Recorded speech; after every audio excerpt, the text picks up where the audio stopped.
Good morning. John Federico, would you lead us in the Pledge of Allegiance this morning? Pledge allegiance to the flag of the United States of America and to the republic for which it stands, one nation, under God, indivisible, with liberty and justice for all.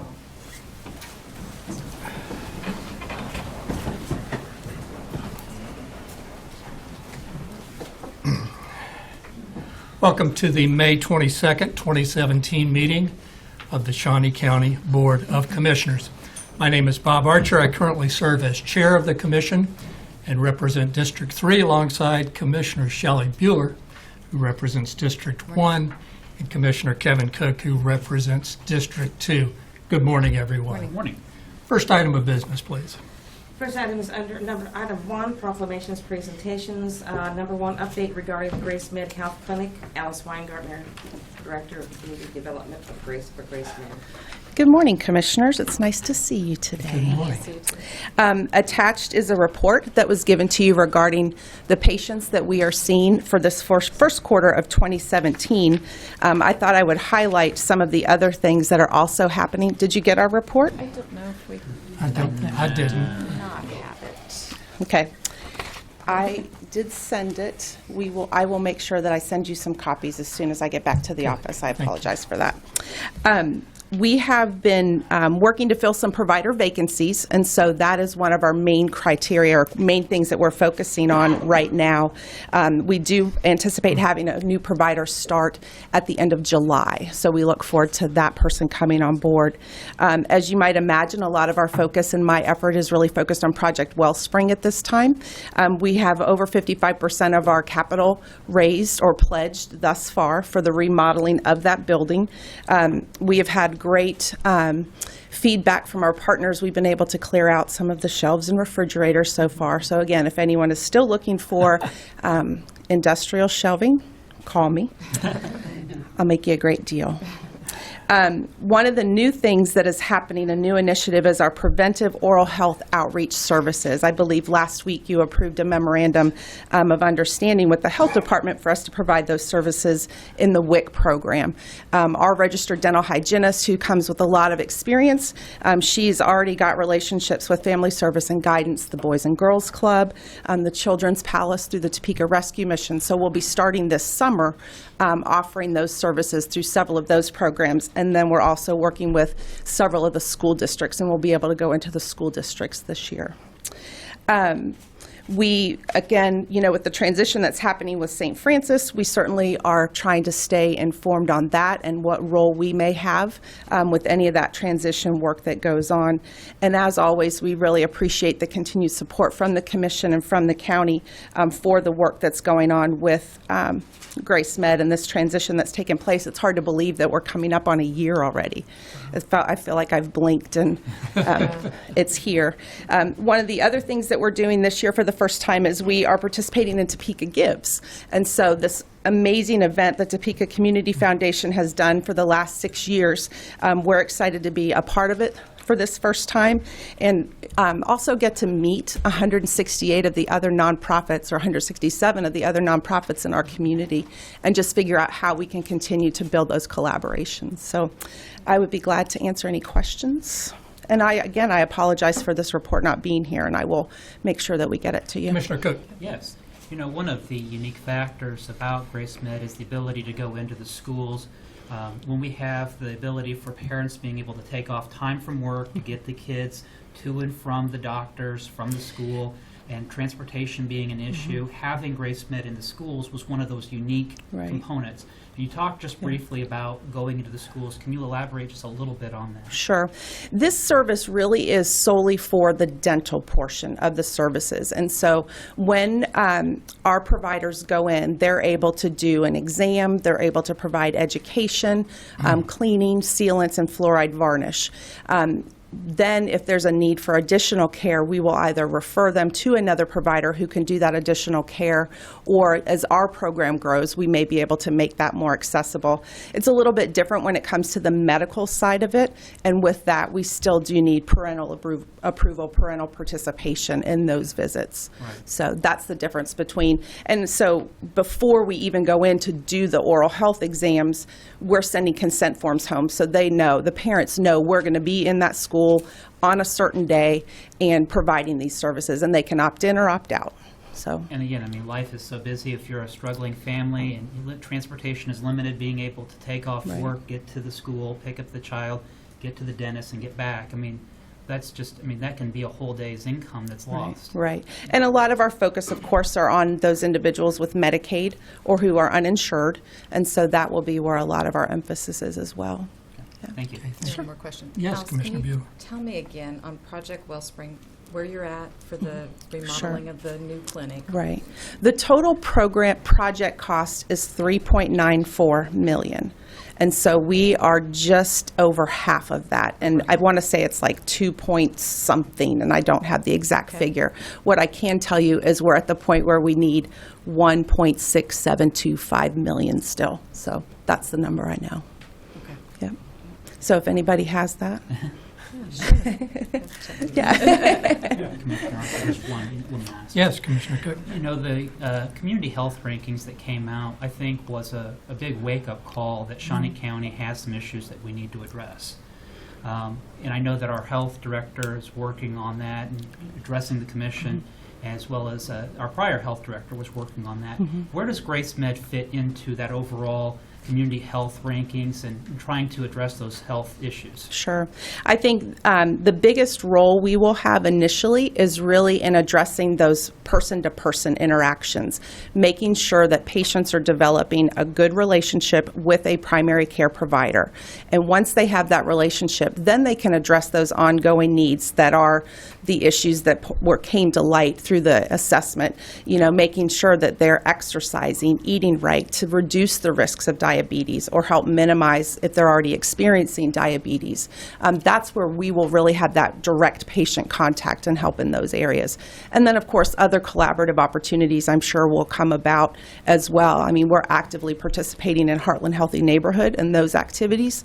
So, you know, we'll be part of one of those initiatives as they're developed too. Yeah. Thank you. Sure. Thank you very much. Thank you. Next item, please. Item 2, unfinished business, presentation by Spectra regarding the management of the Kansas Expo Center, and consider authorizing the award of the bid to Spectra and authorization for the Counselor's Office to negotiate a contract. Good morning, Commissioners. Tom Block with Public Works and Solid Waste. This is in follow-up to the discussions we had last week, and I'm standing here on behalf of the Professional Services Selection Committee, which also consisted of Jim Crowell, who's a county counselor, Betty Greiner, Director of Administrative Services, Pat Oblander, the Director of Information Technology, and Bill Kroll, the Director of Facilities. As we mentioned last week, this committee went through quite a rigorous process in receiving and evaluating proposals from 3 different firms to provide the Expo Center management. In addition to just receiving the proposals and reviewing them, we had presentations and also conducted on-site tours of the facilities. As I mentioned last week, the committee, after going through this process, which we believe was very fair, comprehensive, and unbiased, unanimously recommended that Spectra be awarded the management contract for the next 5 years. And as you recall last week, it was deferred so that we could provide Spectra an opportunity to come and introduce themselves to you all, so they can tell you what they are all about and their capabilities. So it was with my pleasure that I would like to introduce Peter Zingoni of Spectra, who will get us started in their presentation. Todd Glickman. Todd Glickman's going to start? Okay, Todd Glickman, I'm sorry. I'm sorry, that was my fault. Todd Glickman is going to start off for Spectra, so you bet.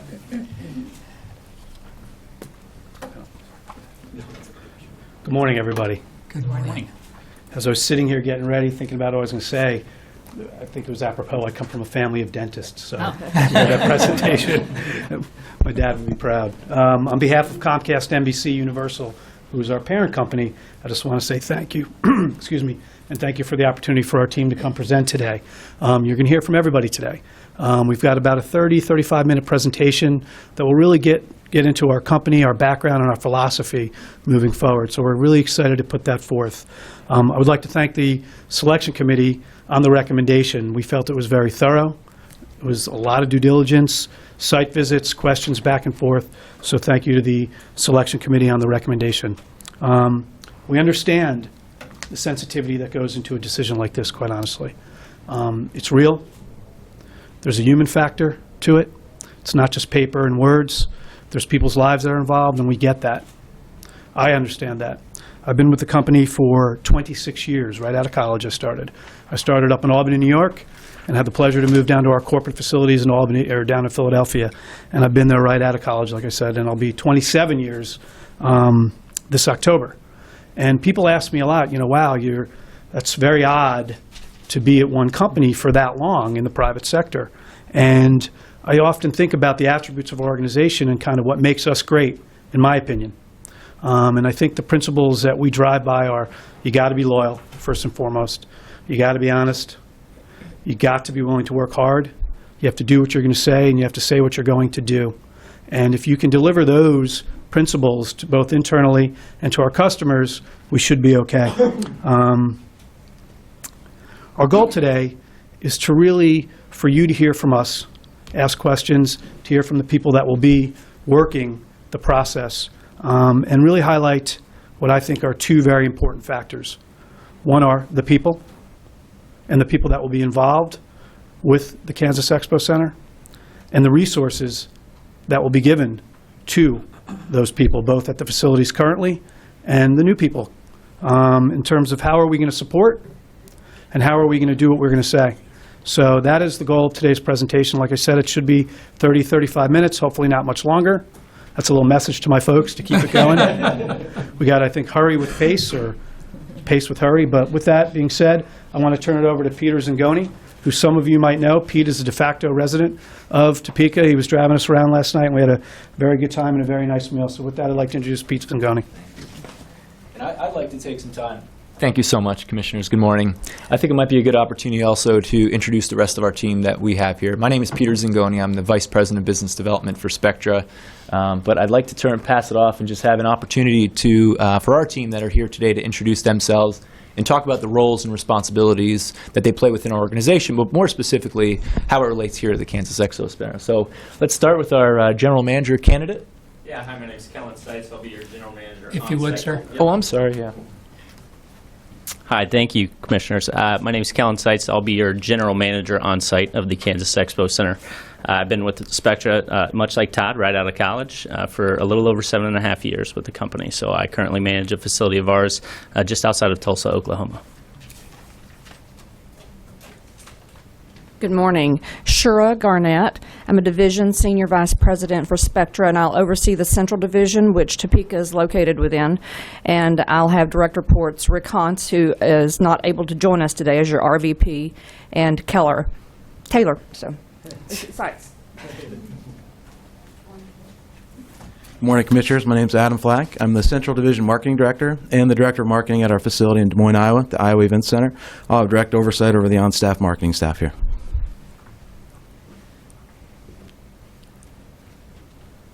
Good morning. My name is Gary Heath. I'm the Director of Operations for the Ford Idaho Center, the Ford Idaho Horse Park in Nampa, Idaho. Been with Spectra a little over 19 months now, and my history and experience is both with the horse park and the transition to becoming a Spectra employee. Good morning. Thank you for having us. My name is Katie Porco. I'm Manager of Business Development. I work very closely with Peter and Todd. And like Todd and Kellen, I also started with the company right out of college, and I've been here about 9 years now out of our corporate office. Thank you. Not least. Good morning. I'm Brian Fury. I'm Senior Vice President of Corporate Partnerships, which is the sponsorship division for the company. I've been with Spectra for Comcast Spectacor for 10 years, and I have 20 years experience in the sports and entertainment sponsorship industry. Well, now that our game of musical chairs is over, you probably see a little bit more of that as the presentation proceeds. But, you know, we took a very, as the selection committee did, we took a very hard look and really spent our time, effort, and energy in truly understand the fabric of what Shawnee County and the city of Topeka is made out of. And it was through those meetings with key stakeholders that we understood what Shawnee County represented. We understood what the mission statement for the Kansas Expo truly represented. It was through the meetings with Brett Otting and the CVB, the Chamber of Commerce. We take the time to met with a lot of users as well, including Ann White of Equifest. We also met with Ivan Weichert of the Home Builders Association, the producer of the Home Builder Show, who's had a very long tenure, to truly understand what it means for us to be successful in Shawnee County, to hit the ground running as soon as we take over the management. We also spent some time to understand what responsibilities and what credentials was it needed to have a leadership qualities? What was important in a leader here? And that's why we worked very hard to identify Kellen Seitz, a young, passionate, energetic general manager, sales and marketing backgrounds, been in our company, been within our system, really truly knows the angle to activate those resources, activate the support that's needed. And then lastly, really focusing on what is important to this community. And when we dug deeper and deeper into that, we truly understood everything that Spectra is going to do moving forward is making sure that we follow the mission statement of the Kansas Expo Center in enhancing the quality of life of the residents, really focus on developing the economic impact of this community, while all at the same time really focusing on minimizing that taxpayer subsidy. So that was our focus. That's what we're going to focus on today. But before we get too far ahead of ourselves, I'd like to talk a little bit more. What Todd touched upon in his opening is, who is Spectra? What do we represent? So Spectra, as Todd mentioned, is ultimately owned by Comcast NBC Universal. And underneath Comcast NBC Universal is Comcast Spectacor. In its simplest form, think of it as a holding company. And underneath Comcast Spectacor, we have 3 separate business units. We own and operate the Philadelphia Flyers of the National Hockey League. We also own the Wells Fargo Center in Philadelphia, which is the home to the Philadelphia Flyers, the Philadelphia 76ers, 240 events a year. We have 3 million visitors passing through the doors. So we truly understand, like you, know what it's like to own a facility and the importance and the care and the treatment of that. And then Spectra, which we're here to talk about today, which is our live entertainment and hospitality division, which comprises of 3 very strategic divisions. We have Spectra Venue Management, which we're here to talk about today. We have Spectra Food Services and Hospitality, which provides food and beverage services to over 200+ facilities throughout North America, really focusing on arenas, convention centers, performing arts centers, amphitheaters, equestrian centers, you name it. And then lastly, our 3rd division underneath Spectra is Spectra Ticketing and Fan Engagement, which is the #2 ticketing provider underneath Ticketmaster. We provide ticketing solutions to over 500 live entertainment facilities throughout the world. And it's with that mantra, it's that holistic and comprehensive approach that we're going to look to bring here to Shawnee County. As we take a look at the 151 managed facilities underneath that Spectra umbrella, you can see the breakdown specifically of the types of facilities. 63 arenas, 36 exhibition halls and conference centers, 35 specialized venues, which include equestrian centers, amphitheaters, outdoor entertainment districts, and then 100+ in multi-venue complex. So it's with our approach, our experience of operating facilities in these types of markets with these types of unique complexes that we're going to be built for success moving forward. As we take a look a little bit of our regional resources that we're going to dedicate, and as Todd mentioned, we're 100% dedicated in resource. That was one of the very few things that we focused on as we move forward, is taking a look at our regional support. We understand the Midwest. We understand markets that fall within our division. These will all fall under Shura Garnett's division, and she has multiple regional vice presidents that fall under this division that are going to be providing the support, the resources, the infrastructure to make sure Kellen and the rest of his staff are successful in the day-to-day operation of the Expo Center. As we can take a look of how we're built up and providing those resources, I'm going to ask Shira to come up for a few minutes so she could talk a little bit about some of her background working, starting in the industry as a CVB, director of CVB, and the importance of generating that economic impact, the importance of community-driven philosophy. So Shira, why don't you come up and just share a little bit about your background and your philosophy of operating in these types of facilities. Yeah, so prior to joining Spectra, I was actually fortunate enough to start my career within the hotel industry and then eventually moved into running a convention and visitors bureau. So for me, I approach all of our accounts with a very holistic sort of method where we're all on the same team, we're all working towards one overarching objective, and that objective happens to be your objective.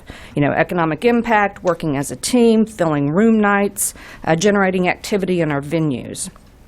I've also had experience with the building from ground up a convention center, as well as working through multiple renovation projects through many of the venues that you saw on the previous slide. One of the things that I find I'm really truly responsible for is making sure that all of these resources that you see on this slide, which are located in our corporate offices, are available and ready at any point to provide the assistance we need. So I remove the obstacles, engage the resources, and make sure that both Kellen and Rick are, geared up and ready and have everything that they need to be successful. You'll see us in the first 6 months very, very frequently, myself and Rick. You'll see Kellen all the time. But that's kind of the background, and that's the way that I see myself. And as he said, all of those venues plus more that you didn't see on the screen fall with underneath me. I've got about 40 plus accounts. We're not cutting you short, don't worry. So as we took a look at our approach here and our strategy is moving forward and what you can expect, why Spectra here in at the Kansas Expo operating facility, we built essentially 5 pillars of success. We talk about our experience, very similar types of facilities, very similar types of markets that we operate, and we're going to share those with you today. Some real true case studies where we've come into markets, we put the strategy, the approach that we said here at the podium and in the sales process and delivered on our promises. We're going to talk about our approach, the approach to sales, to booking, to marketing, to sales of sponsorship as well. We're going to talk about what we can expect, and you're going to hear from the team today on what you can expect from a booking perspective, a marketing perspective, to make sure that we're hitting the ground running. Talk about our personnel and our resources, how we invest back in our employees. Our training is so important. We take it so seriously at the corporate level. We're constantly investing back in our employees, empowering them with the ability to succeed. Talk about transparency and the accountability, making sure that we're holding ourselves accountable, making sure that you understand where every single penny goes, and making sure that you're a part of every decision that's made at the Expo Center. And then again, aligning our goals, sharing our mission statement together. We're going to make sure that we're focusing on every single thing that the community and the communities and the needs of the Kansas Expo Center require. So with that said, let's dive into a little bit of our experience where we share a few case studies of very similar type of clients with very similar types of markets. And we're going to have Gary Heath, who is an existing employee with the previous management company, come up in a few minutes to talk about his experience with the transition and more specifically with the horse park. But we took over the Fort Idaho Center in Nampa, Idaho, which is a suburb of Boise, Idaho. Very similar demographics, very similar types of market and facility. It's a 8,000 seat arena. It's got an amphitheater and a very, very prestigious horse park. In 1 year, we lowered the taxpayer subsidy by $450,000. We took over a facility that was losing over $1 million, and we came in, we put the same strategy and the approach that we're proposing here at the Kansas Expo Center to make sure we go forward and make a difference. In fact, in year 2, we're already ahead of budget by $260,000 in year 2 alone. So all combined, we're probably looking at a $700,000. We're on track to reduce that subsidy by $700,000 in just 2 years. Of management. We enhanced our promoter relationships as well. Since taking over, we've increased the 21 events. And again, it was just re-engaging with the promoters, with the agents. And we've also focused our efforts on marketing. And as you can see, 202% of direct event revenue. That's with the events that have already been booked. It's how do we maximize the revenue with the events that are in the facility through sales and marketing efforts, by engaging in the community, making sure that the attendance is there. And then obviously our sponsorship, lastly, we increased sponsorship in year 1 alone by over $100,000, and we're very, very proud of that as well. But without further ado, I'd like to have Gary step up and share his, some of his experience and examples of the transition, how he eased a lot of the existing employees' minds, and how we've given him tools and success to be successful. Gary? Morning. Peter made me take notes this time so I don't just ramble about the horse park for hours, because I will. But I want to take a couple of minutes and kind of let you know what I've seen as an existing employee and moving over to Spectra. I've been with the horse park for a little over 10 years. I transitioned with Spectra a little over 19 months ago, and I've seen some pretty incredible stuff in just the horse park alone. One of the biggest changes that I've seen was bringing the staff together, building a team. With operating the facility, the arena, the horse park as one team, we've not only become more efficient, we've given our team quality of life, with good morale, with best practices in places. We've given our employees, our staff, our team quality time away from work instead of living there all the time. So that has been huge. The horse park has also benefited from a huge sales and marketing push. Traditionally, the horse park, from day one, has never seen a sales or marketing push from the beginning. Sales coming in, to this day, we have 8 major building sponsors in 19 months, and they're currently working on 4 more right now that hopefully we get signed before the end of 2017 equine season. So, along with that, marketing. Marketing, for whatever reason, has never been a big push in our community with the horse park. Even though it's a hidden gem, it's the economic impact to that community. There's been no marketing. So marketing has gone out. They've not only helped market to the community, tell them who we are, but they've also helped market to the equine industry. And that's where our big push is at, to help come in and help some of these smaller shows that we've always filled the time with, these 2-day shows, and help work with them, build them to 5-day shows, 7-day shows. These are the shows that we want to fill the facility with. These are the ones that basically fill the restaurants, put beds and heads, fill the stores, the stalls, the facility. These are the ones that really push that economic impact for us. One of the other things I'm most impressed about is the continued push and support to grow and improve the horse park. We have a project going right now, the stall matting project, basically putting rubber mats through the stalls throughout the horse park. That not only improves the footing quality, sanitary quality, it also has drastically cut our labor and cleaning costs for those stalls after each show. One of the other bigger ones is that Spectra, when they came on, they saw the importance of the Ford Idaho Horse Park Foundation. They've been there since day one. They're why the horse park is there. Spectra came in, saw the importance in working with them, and because of that brief relationship already, just last April we were able to open another 105 by 220 covered show arena, which has been huge to our exhibitors. So those are my notes, so Peter will end up kicking me here. I did want to say one last thing, though, before I left. During my last visit here, I talked to several people, and they were very quick to tell me that there is not another person in this community that has more passion or drive about the equine side of the Expo Center, and that being Justin Gregory. I've met Justin. He's a great guy. I've talked to him over the phone years ago with another company, and I'm excited about the possibility of maybe working with Justin and helping out any way I can. Thanks.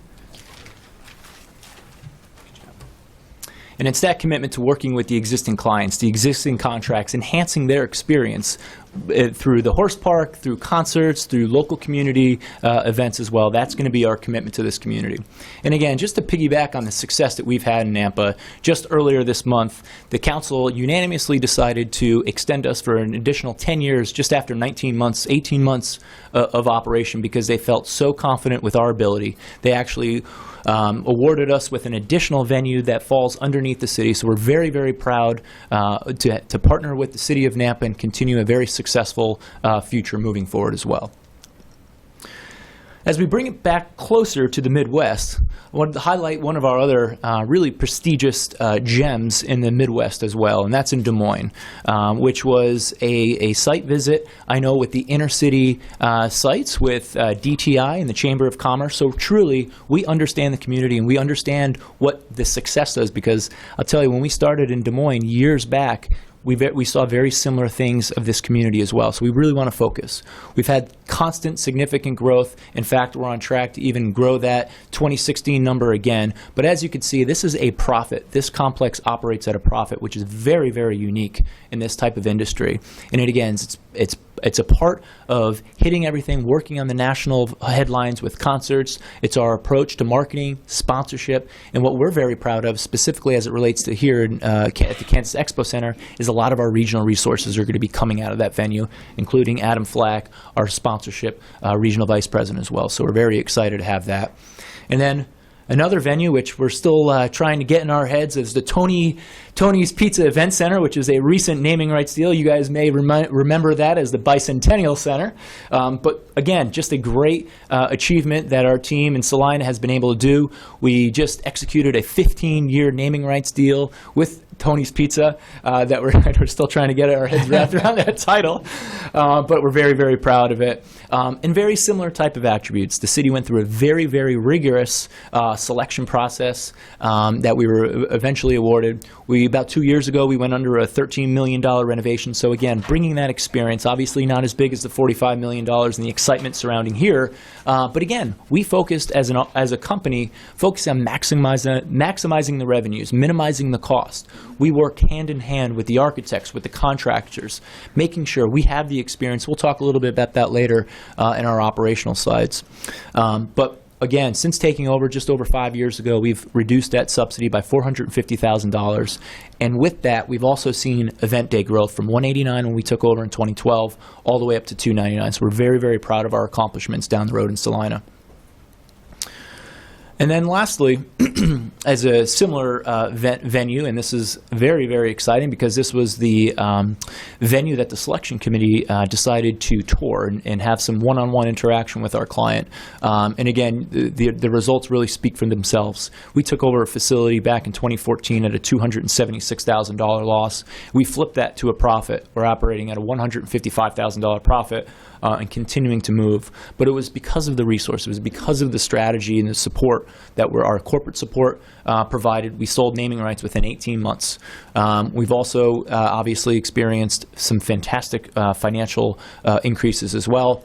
And again, we let our client, one of the most rewarding things for us was the fact that the selection committee had an opportunity to spend some time with our contract administrator, speak with our city manager through our site visit to truly understand what it really meant. We can come up here and present it, but to see the face-to-face interaction and the excitement that our contract administrator, it's very happy, and we're very proud of the partnership we have in Independence as well. As we talk about our approach, it's quite simple, really. It's booking more events, it's marketing those events, making sure that the attendance drive, and then we have that collective approach, comprehensive and holistic approach to make sure that the sponsorship value rises. So with that being said, content is king, and I'd like for Kellen Seitz to come up as your local general manager so he could talk about some of the events that he sees, some of the support that he's going to look to get, so we could talk about the content play here. Kellen? All right, thanks again for having us up. So I wanted to talk a little bit about the day-to-day operation and what my primary role is and will be as the general manager. And first and foremost, I think the thing that we have to not lose sight on is, as a general manager of a facility like this, you know, your first priority is booking. And so every day, everything I focus on, there's a lot of HR-related issues, a lot of personnel issues. You can't lose sight of the fact that you have to be booking always, always, always. And so how do we do that? We're going to be building and expanding on our relationships with our national, regional, and local promoters and agencies like your Live Nations and your AEGs to build those relationships up and use some of our other regional resources and our other venues that share a common routing goal on how we get that content in. We have some unique opportunity here where we can create routing streams with our venues in Enid and Salina and give these tours and agencies a multi-play stop as opposed to a one-play in Kansas City or somewhere similar to that. We also don't rely strictly on events coming to us. We're very proud of the fact that we build our own events. We create our own events, and that's certainly something we hope to expand upon, not only on our own, but working with Brett Otting and Visit Topeka to expand upon your events that you've already done a great job with creating in this community. We also want to look at how we're going to be booking the Expo Center and how we. Yep. Okay. So as we look at booking the arena, what our goals are is to really project a 3-year growth of 48 new events and creating additional $820,000 in revenue. And we use a lot of resources. We use a lot of examples on how we can get there. And I think one that we've talked about, quite a bit today, primarily because it's a very similar facility, is how we take that growth and how we expand upon that growth in the short term. And not only in the short term, but how that goes and works through our long-term goal, which is increasing from 10 events, all the way up to 22 in less than 2 years. The second piece of what we have is how we are going to book the expo hall. That piece is critical because those are the components that drive a lot of the heads in bed scenarios. That's the component that drives a lot of our corporate resources and a lot of our national exhibitors to get in and become familiar with Topeka. And how do we do that? We build on that with our Kansas Society of Association Executives. We also use the American Society of Association Executives to go out and get that content, source those events to come and choose Topeka as their location to host those large conferences, those large expos. We have the venue support in proximate location with Overland Park in Kansas City, with St. Charles in Missouri, with Iowa Event Center just right up the road. So we utilize all of our building resources, not only our building resources, but also those large convention resources as well. And again, working with Visit Topeka, this is huge because we want to not only give access to the calendar so they can see the calendar, they can see what events we have and where we have room to bring in these types of expos, but we want to go out there with them. We want to go with Brett and his team to these reverse expos. We want to go engage that clientele on a one-on-one basis at these expos with them. We want to book the content while we're there. We don't want to send a representative that's not with the venue to go do our business for us. We want to take engaged folks and engaged liaisons of the venue out there to book this content instead of relying on other people to do it for us. Thank you. And again, as we take a look at where we see with the Expo Hall, there's the 208 new additional events and an additional $330,000 of additional revenue that we can focus on. And that will also obviously generate for much more economic impact in the community as well. As we take a look at the Durham Convention Center, a very similar type of complex as well, we also have in year one revenue increases, which are trade shows, consumer shows, and banquets as well. So we're going to continue to drive on that as well. Well, you're going to hear it time and time again from Spectra. One of the key differentiators that we have in the industry and the reputation is that we are a sales and marketing company. We have over 100+ marketing experts strategically divided up into our regions. Sure, in the central region, we have Adam Flack, who's based out of Des Moines, as the divisional lead from our marketing perspective that's going to be providing the support and the resources here in Topeka as well. We also, as it goes down the line, have the subject matter experts as well. From social media, we're seeing a really strong push in social media marketing these days. So we already are a step ahead of the game, and we've been developing that stuff years ago and developing a very comprehensive marketing plan specifically to social media, food and beverage, box office, and group sales as well. With that resources and because of the infrastructure that we have, we constantly reinvest back into the resources to provide our marketers the best ability to succeed. We've invested in a program that we call an intranet, that we call the Introspect, commonly named as internally here. But again, it's just an opportunity. It's a platform for our resources, our marketing professionals to engage, see what's happening in other markets. So they're not working on an island by themselves. They're actually working and sharing best practices for marketing plans all throughout the country that they can just log on and be successful. And it's a great opportunity, and we've developed tons of support throughout the industry because when they play in one venue, they know they're going to have the same exact success in another venue because we're not trying to reinvent the wheel on these deals. We're just sharing best practices. So if an event goes on in Des Moines, they shoot down to Topeka, we're going to use that same marketing plan that was successful. Sometimes they don't work. We have the flexibility, the nimbleness to be creative and the flexibility to change those marketing plans to make sure they succeed. And as you can see in a facility that we have in Fayetteville, North Carolina, just our approach on the event income, which is generally guided by our marketing efforts, you can already see well over $1 million increase in ticket sale revenue growth since taking over back in 2013. So we're very, very proud of that. And with that said, I'd like to turn it over to Adam so he could talk a little bit about what you can expect from day one, from setting up our marketing platform here on site and all the resources and support that you're going to have. Adam? Thanks, Pete. Thanks, Commissioners. I think the big key to why Spectra is successful in marketing, it really comes down to two main factors. One is a dedicated on-site marketing director. We have to have that ability to be engaged in the community and be involved in what's going on in Shawnee County. The second part is the infrastructure and the Introspect and things that we've built for over 20 years. That's now up to over 100 marketing professionals across the country, as Pete mentioned. And it really leads us into a one-department mentality. Our offices are a little bit further down the hall, down the highway, but we're engaged with each other to really create those best practices.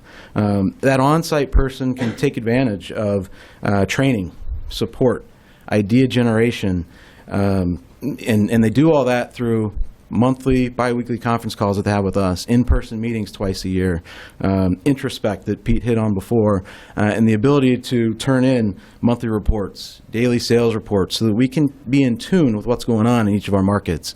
And that doesn't stop with the on-site marketing person. That's from our VP of Marketing in Philadelphia, me as a division marketing director, and a regional marketing director underneath me that will all be fully engaged in knowing what's going on in Topeka through looking at these reports. Step one for us does all these things up on the screen, but our first priority with that on-site marketing director is really to get in and create that in-house agency, really make sure that we can promote the brand, engage the community, and then determine how we can best sell tickets and corporate partnerships. We start right away internally. We look at our website, social media accounts, our database, how are those things driven. At the same time, we go externally and we look to build community relationships with our media, with the current tenants and facility users that we have. We can't forget about them and make sure that they're maximizing the exposure for their events that they're currently holding. We meet with corporate and civic leaders to see how best we can engage with the community. And then we really want to hit with Washburn University right in our backyard, really make sure that we have an opportunity for those students to be on site with us and us on campus with them. The main priority with new revenue generation really starts and ends with ticket sales and space rentals. That becomes easier as we get all those infrastructure pieces in place, website, social media, those types of things. The better databases and social media we have, the better event discovery tools we have so that people know what's going on at our facility, our group sales, our retail partnerships, those all help build that brand and engage the community here. Once the ticket's sold, though, we don't stop there. We really try to enhance the event and really amplify the guest experience. So through food and beverage promotions during the event, through pre- and post-event opportunities that we can host in other parts of the facility that aren't being used that day, through corporate and other retail partners that could host pre-event parties there at the Harley-Davidson. We want to be a part of this exciting revitalization that Topeka and Shawnee counties in the middle of. I mentioned Washburn a couple times. That provides us a tremendous opportunity. Having that university right here, that's our future employees. Those are our potential ticket purchasers with the students, faculty, and staff. It provides us a great opportunity to speak to classes, to host internships, or to host a class and tour them around the facility, something we do in many of our facilities that are on college campuses or near that in their city.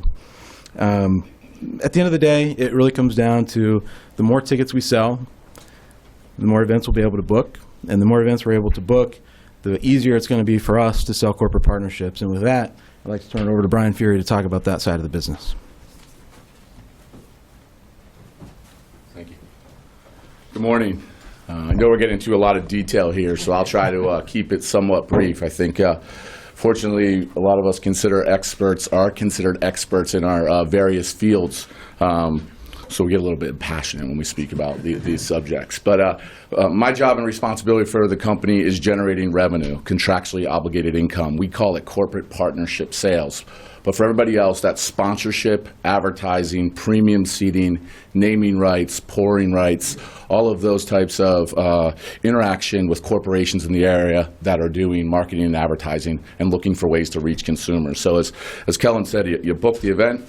Then Adam said, you put the butts in seats, and you market and you advertise, and then all of a sudden you have a chance for companies and advertisers to get involved, and you can use that to monetize the building of your audience to generate more revenue. So what's happening in the world today in advertising and sponsorship? Sponsorship is the second fastest growing medium of advertising right now. Digital advertising is first, but sponsorship's making a quick run at it. What's happening in the world? I mean, many of you probably don't watch as many commercials as you used to. Right? DVR, go through it real quick. Satellite radio, you're skipping your radio commercials. The news, you're reading it right off the websites now. So advertisers are trying to find a way to reach their audience and get involved in their lifestyle. And that's really what sponsorship marketing is. The executives who built Spectra in the early days saw an opportunity to generate revenue for their venues and ultimately their clients. So we created an in-house agency that is dedicated simply to generating revenue and selling sponsorships. What does that mean for you? It means that you get that attention. People are out there every day selling, trying to generate sponsorship. This is a huge differentiator between us and all of our competitors in the venue space. Our sponsorship group inside corporate partnerships here, we represent sports and entertainment properties all over North America, not just venues. But obviously through our heritage of managing 151 venues, we've become the leader in venue sales. We have 60+ sponsorship professionals. We're part of the larger umbrella of Comcast NBC Universal, as you heard today, who sells more advertising than anyone in the world. So we can connect the dots and connect to companies and resources if we need to access them. We've sold 27 naming rights in the past 6 years. That's more than any other firm in North America in the venue industry or the sports and entertainment industry. I'm not good at the clicks. I'm just good at talking.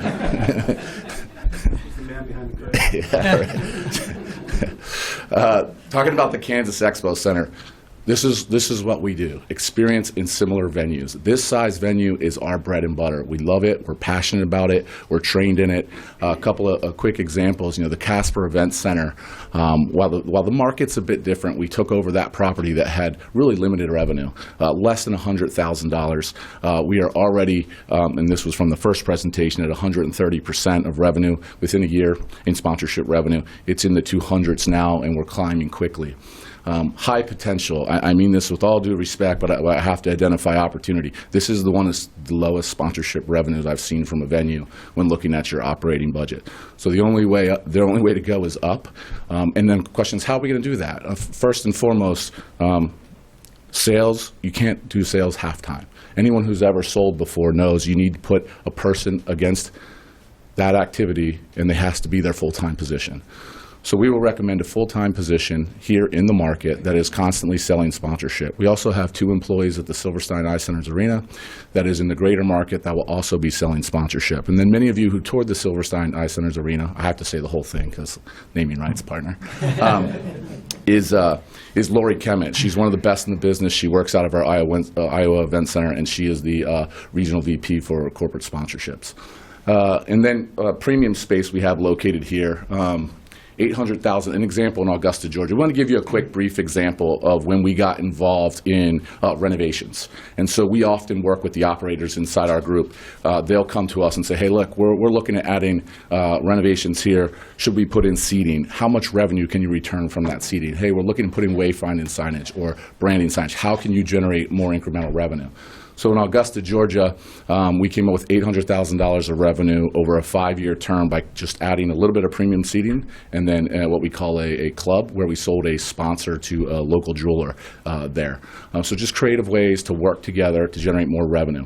And then finally, what we're suggesting here, and I think is a relatively conservative number, is a $1.35 million increase in revenue over a 5-year improvement here. I think you see a jump if you look at the budget that we submitted to 100% in the early 200s and then moving up throughout the 5-year term, and we feel pretty comfortable about those numbers. That's it. Thank you. Thank you, Brian. And Brian touched a little upon the experience when with our operations. As fellow owners as well of the facility, we understand the commitment and the dedication it takes to protect that asset. So with that, we have created our own in-house operations department. It's led by our Senior Vice President, Mike Ahern, based out of Philadelphia, who has experts and professionals that report back to him from purchasing power, from review of designs, you name it. They're engaged, they're involved every step of the way. One of the very first things that we do when we take over a new facility is complete a very detailed operational audit to make sure that we're identifying revenue opportunities and making sure that we're looking on developing a very comprehensive operational plan as well. What our capital expenditure plan. We're a very unique situation here with embarking upon the $45 million renovation. We have extended experience in this space. We've opened up or renovated over 85 facilities throughout the world.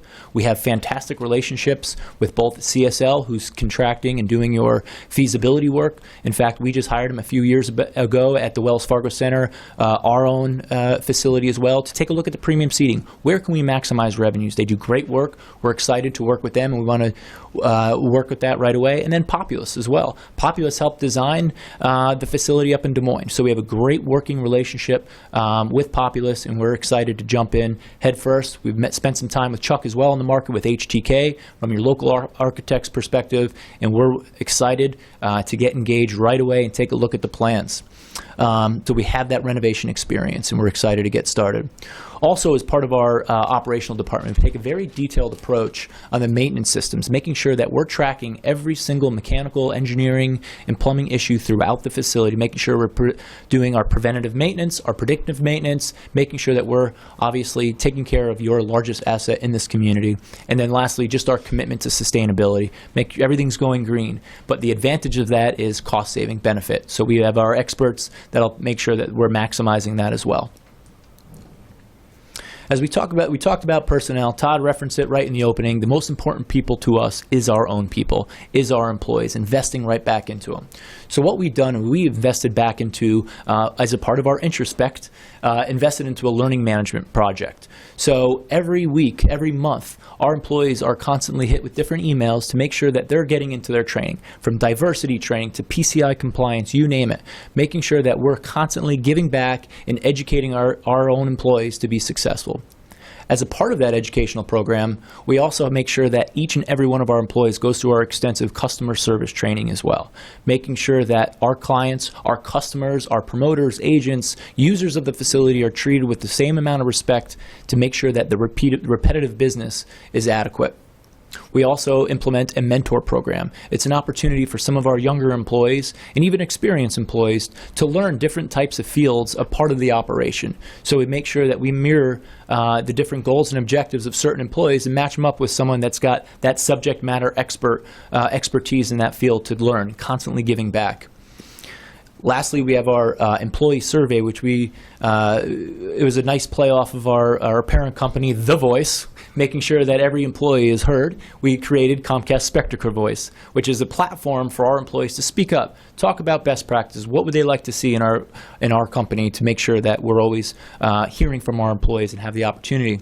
And one of the most successful things that came out of it just this last year was the Excellence Awards we created, which is an opportunity that someone presented as our employee, and it's how do we recognize our employees, making sure these people, our employees, This is a very unique industry. Lots of long nights, lots of long weekends. So we want to make sure that we're taking the time to recognize those folks in the field that are giving their efforts on our behalf.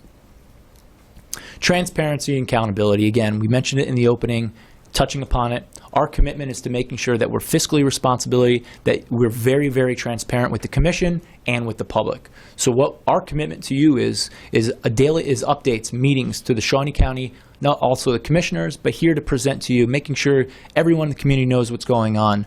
You're going to have weekly, monthly, annual reports.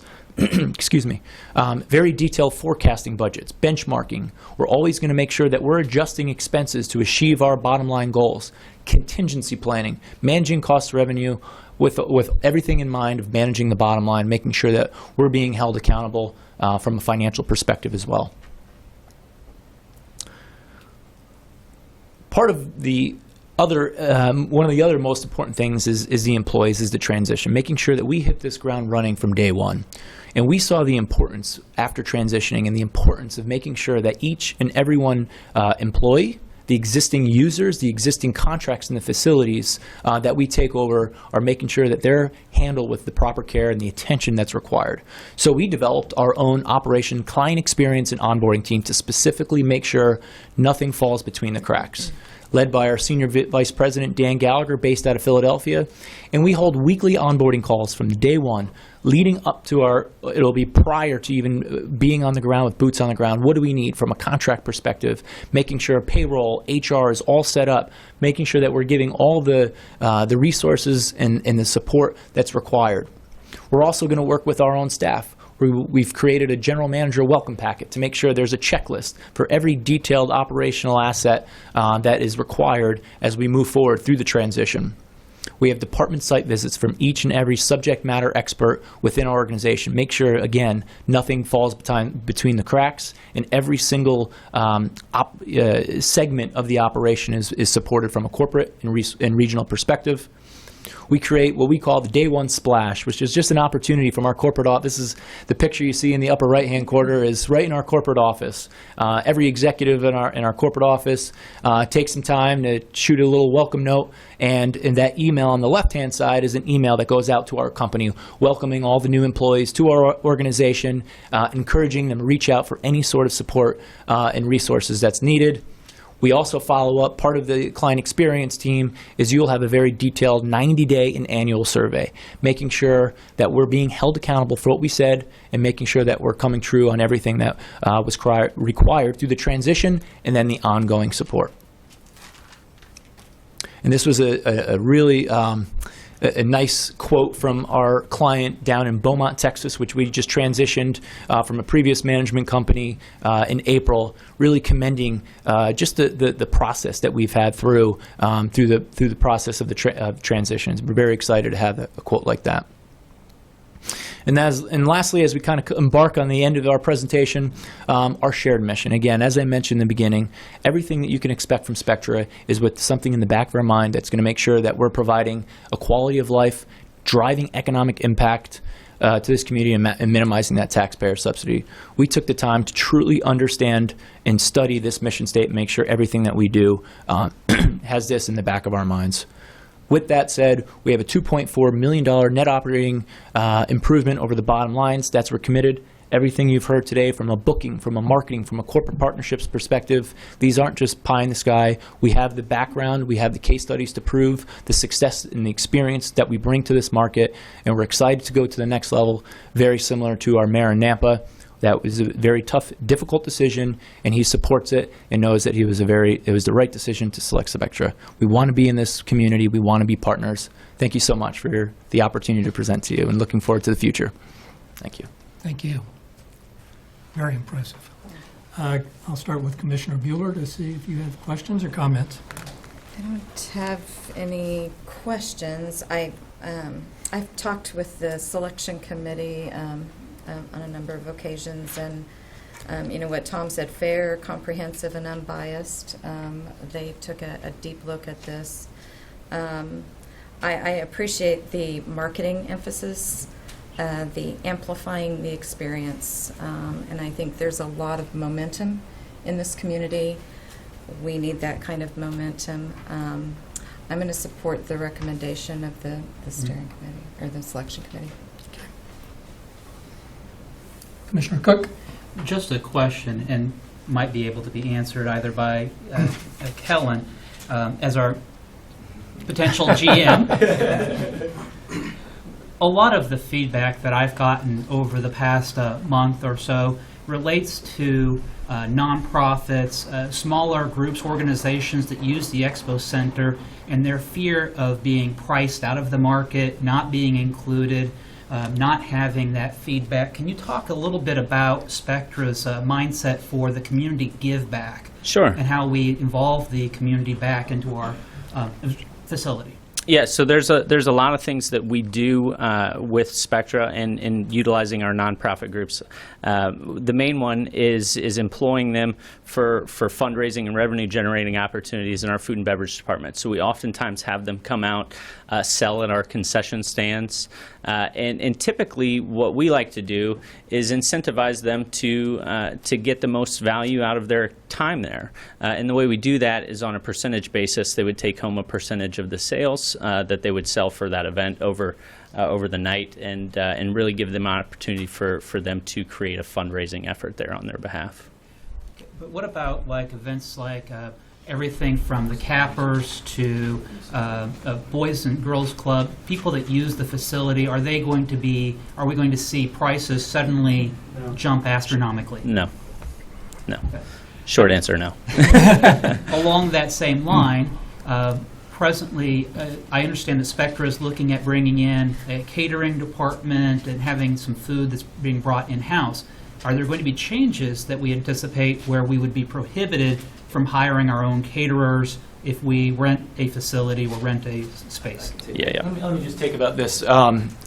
Part of our scope of work is going to be focusing solely on the venue management component. We have a concession heir already who's located here, who we're going to honor the existing contract, who's there. So we're going to make sure that Bob Lohmeyer, we're giving him the tools to succeed. We're going to have weekly meetings to make sure that we truly understand what he is from food and beverage promotions, how we can interact with him, and really truly push the per cap. So to answer your question, there's already an existing contract with the concessionaire and all the catering, and we're going to help enhance, the food and beverage per caps, because we'll get a percentage of that revenue as well.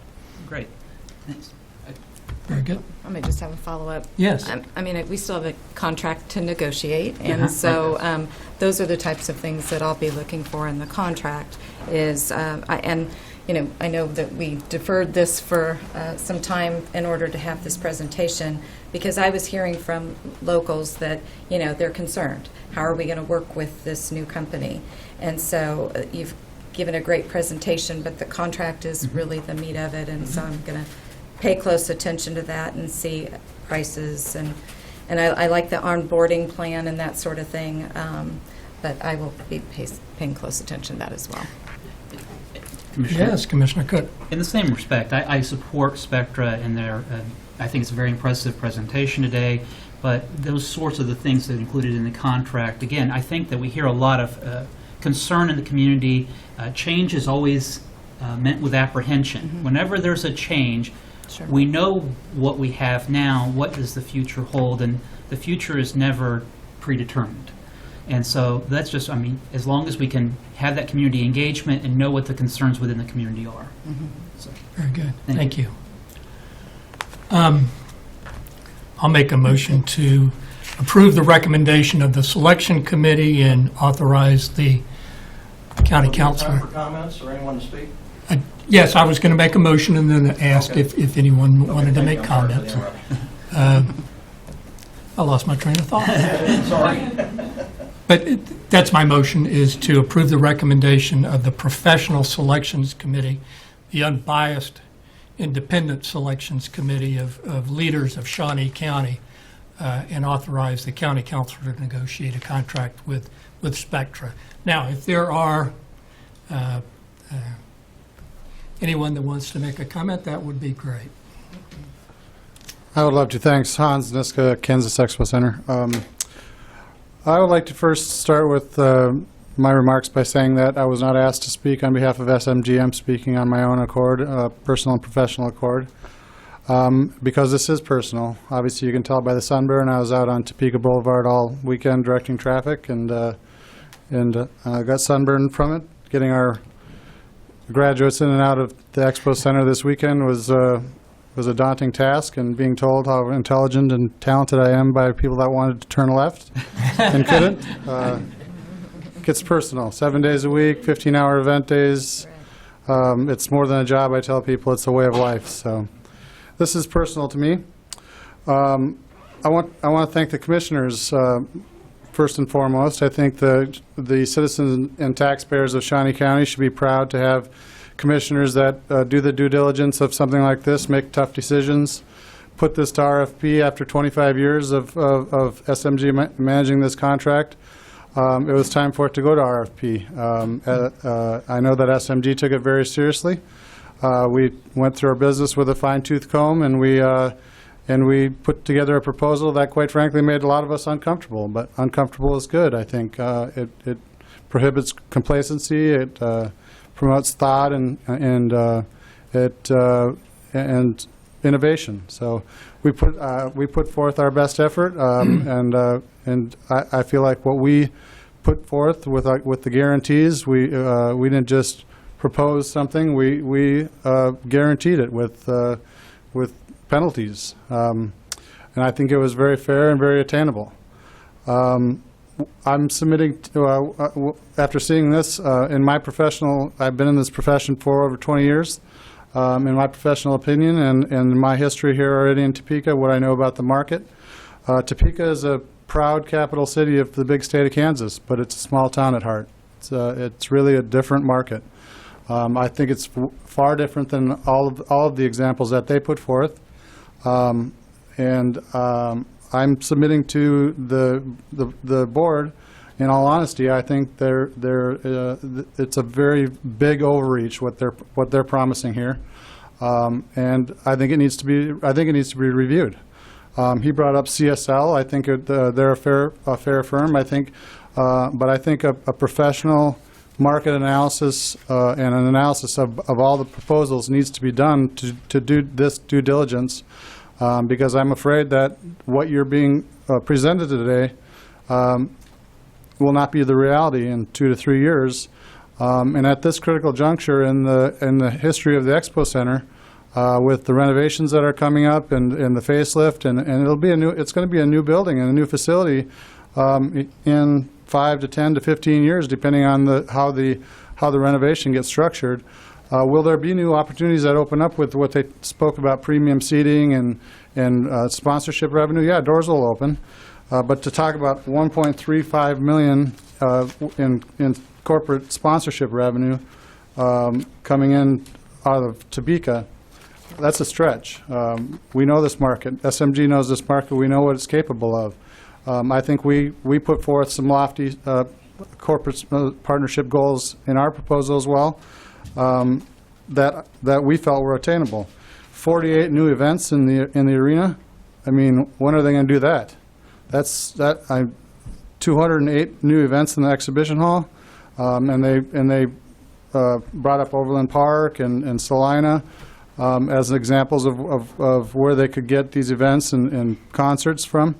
I'd like to caution you that I feel like, in all honesty, their numbers are unattainable, and they bring up good examples of venues that they've been successful at. They've taken over for municipalities operating them to a private where they bring their resources.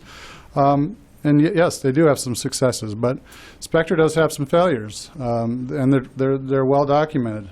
I lived one of them. 2 years into a 5-year contract, I came in from Salt Lake City to clean up a mess that they left behind after 2 years. So I just caution you that, with all due respect to the selection committee, they're very honorable and noble and bring a lot of integrity to this decision. I know how tough the decision is, but I think, in all fairness to this very large and important decision, this needs to be analyzed by somebody with the expertise to take both proposals and see if they're feasible.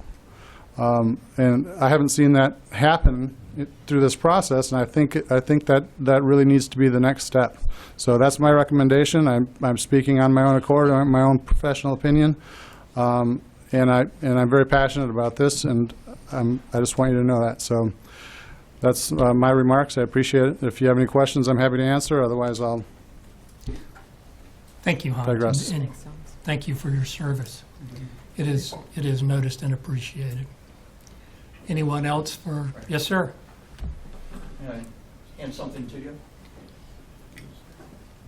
Sure. If you need more copies of this, I have it.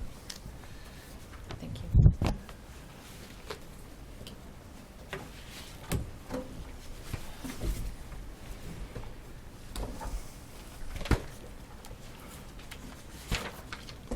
My name is Steve Kiefler. I appreciate this opportunity to talk to the Commission today and the Commissioners. Do appreciate your time. I'm president of the Sunflower Kennel Club of Olathe, Kansas. I'm also head of the Great Plains Cluster Dog Show that was just held here this last weekend, or the weekend before last here in Topeka. 6 years ago, when I became president of the Kennel Club, I'm retired. I'm a retired businessman. I was part owner of an $80 million a year sales organization, so I do have a clue about sales and marketing. Do have a clue about what sounds nice and what is real. We've had a nice run with SMG, I will tell you. There's no need for any improvement in customer service with SMG. It's actually absolutely splendid. All the way from H.R. Cook to Sean Rice when he was our event coordinator to Misty Rogers now. It's been a nice flow. We haven't had any problems with transition. Every year it almost runs on autopilot for us, which is nice.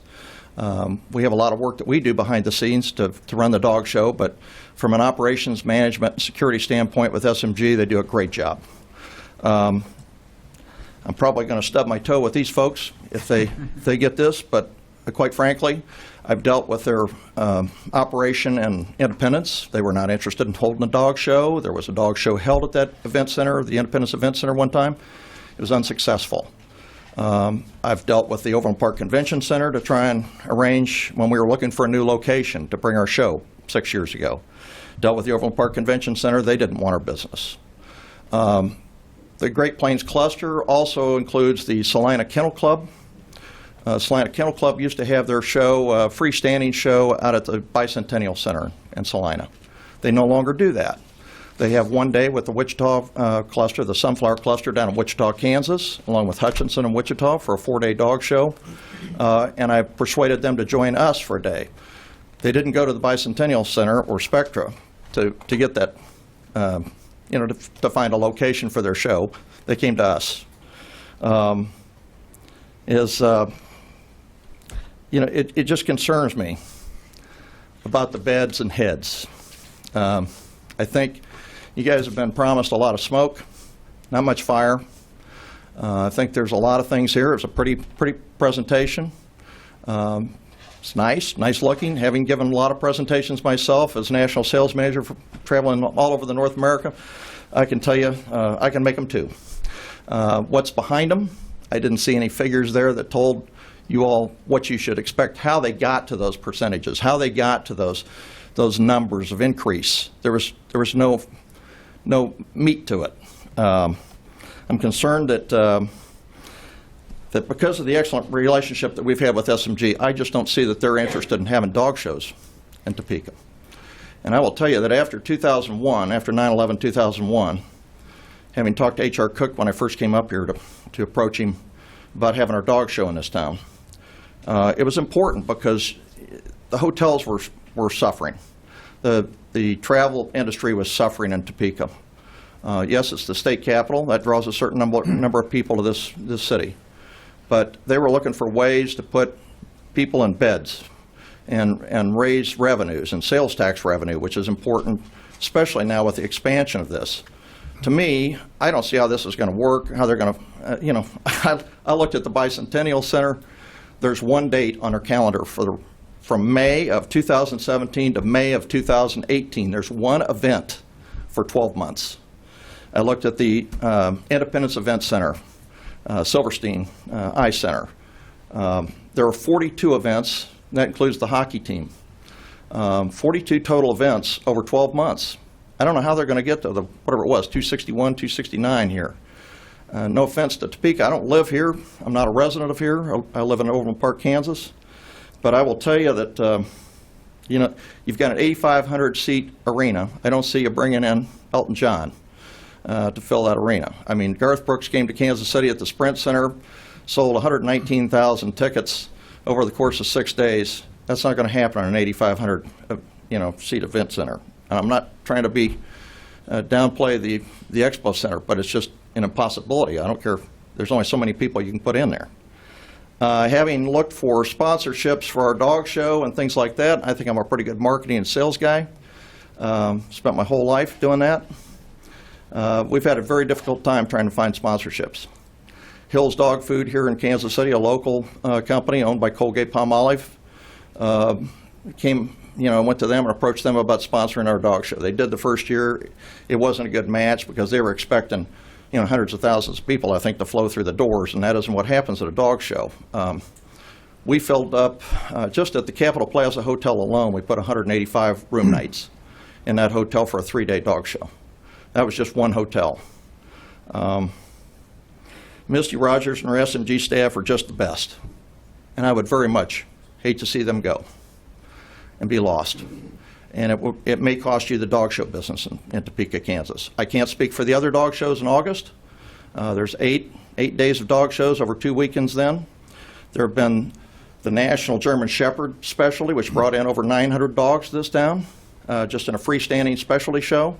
The Dobermans, there's been, I don't know, probably 30 or 40 different national specialties have come in here over the course of time. One of them is my own breed.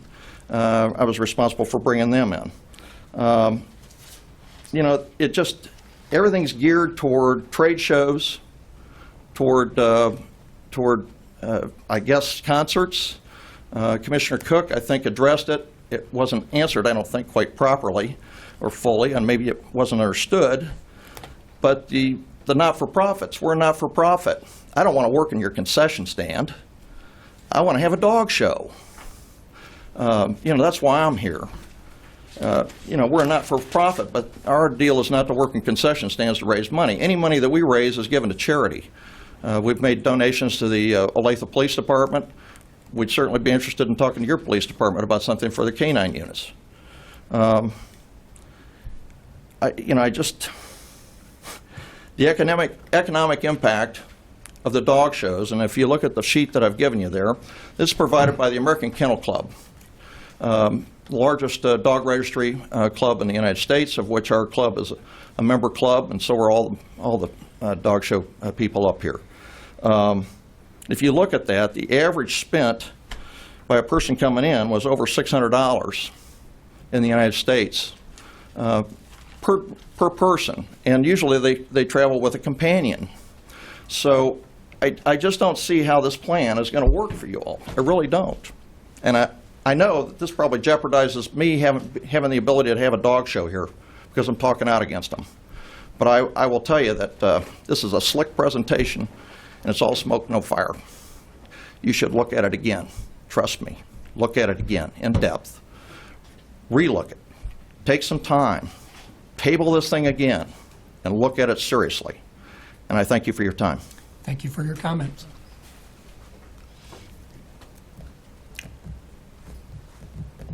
There's a motion. Oh, I'm sorry.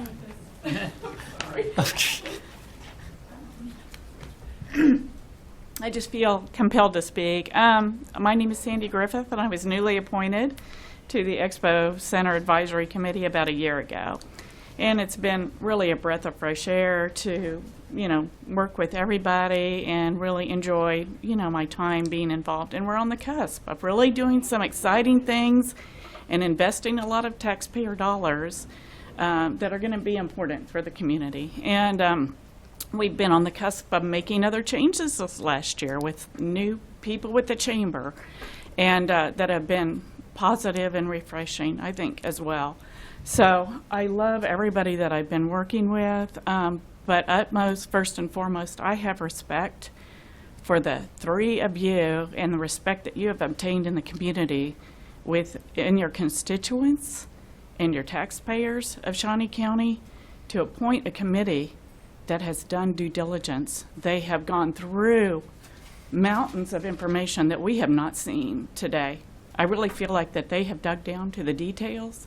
They have built the tables, the spreadsheets, done the comparisons, and I have every confidence in you and the committee that you chose to make a recommendation to you that would be trusted and has been made with integrity and due diligence. Thank you. Thank you, Sandy.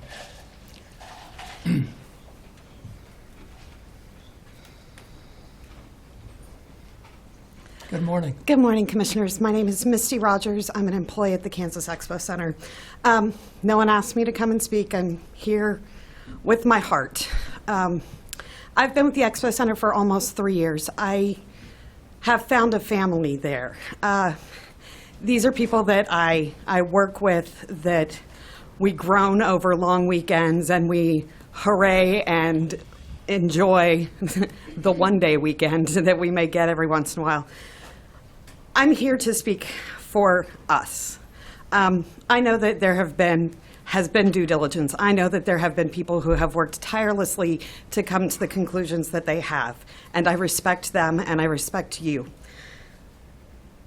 I'm concerned selfishly, and so are some of my coworkers, for our futures, the benefits that we will have. I understand that there can be no, but for us, I have excellent health insurance. I have excellent benefits with SMG, and I am concerned that with my almost 3 years, I don't know that I'll retain my seniority. I don't know that I will retain my vacation days, or that my health insurance will be the health insurance that I have now. These are things that are kind of crucial and important in my life. And so are the people they're also that for the people that I work with at the Expo Center.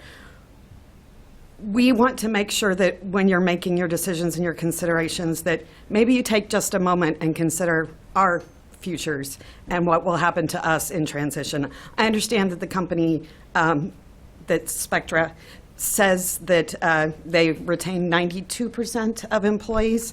That's great. I just need to know how it's going to end up for me. I would also like to take a moment and kind of speak for my clients. I have a great relationship with my clients. I think of them as family as well.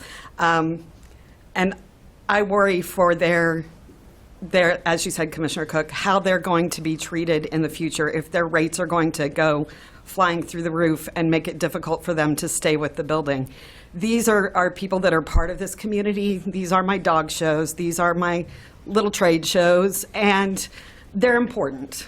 And they provide things for this community, just like big concerts and things like that.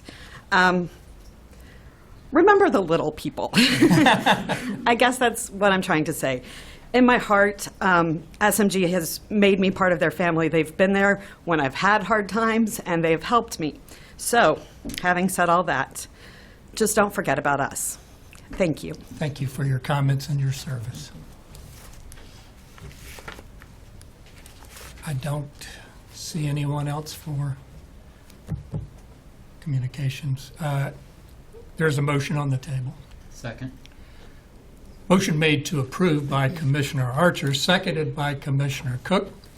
All in favor say aye. Opposed say no. Motion carries 3-0. Thank you all for your participation today. Next item, please. Commissioner, Yes, Commissioner Cook. if we could just maybe take just maybe a 5-minute break, so that I anticipate that there may be people that are leaving, and just to kind of help allow us to clear.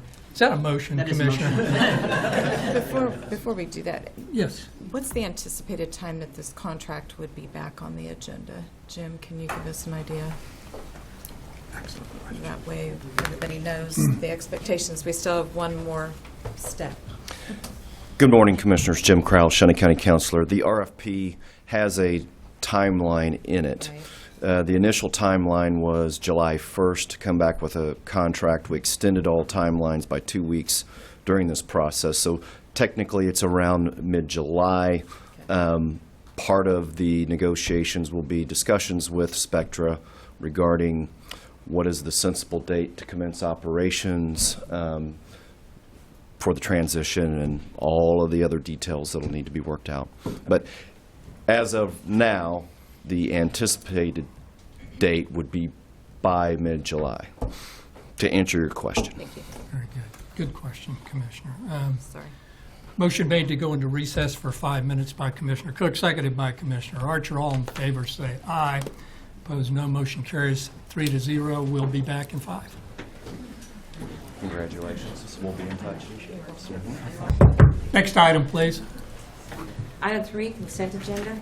Questions or comments on the consent agenda? Move approval. No Second. questions. Motion made to approve the consent agenda by Commissioner Bueller, seconded by Commissioner Cook. All in favor say aye. Opposed, no. Motion carries 3-0. Next item, please. Item 4, new business. A, County Clerk, number 1, consider all voucher payments. Commissioners, this morning we have vouchers that total $1,541,019.08. The highlights out of that voucher report are payroll, health insurance premium, infrastructure payment for Bettis asphalt, courtroom, which is a lot of that is, again, our renovations, Department of Corrections, Parks and Recreation, and Workers' Compensation premium, and finally payments for the Solid Waste Department. I've reviewed the vouchers. I do not have any questions regarding them, and I would move for their approval. I'll second. Motion made to approve the vouchers by Commissioner Cook, seconded by Commissioner Bueller. All in favor say aye. Opposed, no. Motion carries 3-0. Next item, please. Item A2, consider correction orders. Move approval. Second. Motion made to approve by Commissioner Bueller, seconded by Commissioner Cook. All in favor say aye. Opposed, no. Motion carries 3-0. Next item, please, ma'am. Item B, planning, number 1, consider approval of 2017 fireworks permits.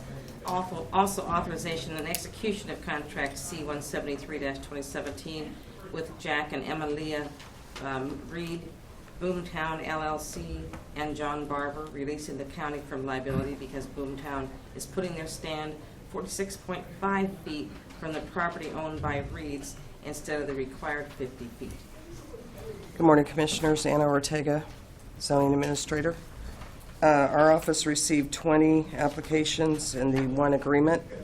We are down from 2 from last year due to a road closing and a non-submittal of an application. The departments have reviewed them and have signed off, Public Works and the Sheriff Department, and we ask that you approve all 20 and the agreement. Questions or comments for Anna? I would move for their approval. I'll second, and noting that these are just all in the unincorporated areas of the Yes, county. they are. Good point. Outside of city limits. Yeah, thank you, Commissioner. Motion made to approve by Commissioner Cook, seconded by Commissioner Bueller. All in favor say aye. Opposed, no. Motion carries 3-0. Thank you again, Anna. Thank you. Next item, please. Item C, Health Department, number 1, consider approval of a request to purchase a 2017 Ford F-150 6.5-foot bed with four-wheel drive for the on-site wastewater program of the Health Protection Division at a cost of $26,301 with funding from a tax allocation and fees from the 2017 budget. Good morning, Commissioners. Ed Kalis with the Health Department. This is a result of the bid process that you all allowed back on March 16th, and based on the bids that we received, this is the one that we would like to accept and move forward with purchasing. If you have any questions, I'd be happy to answer them. I'll make a motion to approve. Second. Motion made to approve by Commissioner Archer, seconded by Commissioner Bueller. All in favor say aye. Opposed, no. Motion carries 3-0. Thank you, Ed. Next item. Item C2, consider authorization and execution of contract C-174-2017, amendment to contract C-183-2016 with the Kansas Department of Health and Environment to provide an additional $1,500 to help control tuberculosis, bringing the contract total to $3,500 for the period July 1, 2016 through June 30, 2017. Good morning, Commissioners. Linda Oakes from the Health Department. This is an amendment to a contract that you approved last summer that will give us some more dollars to help with tuberculosis control. We've been a little busier than we anticipated this year, so the Kansas Department of Health and Environment has agreed to this agreement, which would provide us another $1,500 until the contract end, which will be June 30th. And I'd be happy to answer any questions. Questions for Linda? No, I would move for its approval. I'll second. Motion made to approve by Commissioner Cook, seconded by Commissioner Bueller. All in favor say aye, opposed no. Motion carries 3-0. Thank you, Linda. Thank you, Commissioners. Next item, please. Administrative communications. Anyone for administrative communications? Hans, you've already had your turn, I'm sorry. This is a different subject. Okay. Hans Niska with the Kansas Expo Center again, and I came up here mainly to pick up my pen I left up here previously, but no, I just wanted to give everybody a little update. We had a busy weekend. Obviously, I mentioned earlier we had all the 6 graduations, 3 on Saturday for Topeka Public Schools, and then the 3 rural schools on Sunday. But over 8,000 people came through the Expo Center in waves, so it made parking challenging, but we got through it, and I got a little sunburn out of the deal. But no, I'm happy to announce we just went on sale with a celebrity/military, a celebrity against military basketball game on June 3rd, which is the day before the Boston concert. So that's going to be a busy weekend. June 4th, Boston will be here in town, and there's limited tickets available still. So John Knight, you can pick your tickets up anytime. I know he's not paying attention, but. Just so you make sure I don't say anything about you. But that's the update from the Expo Center. Thank you, Hans.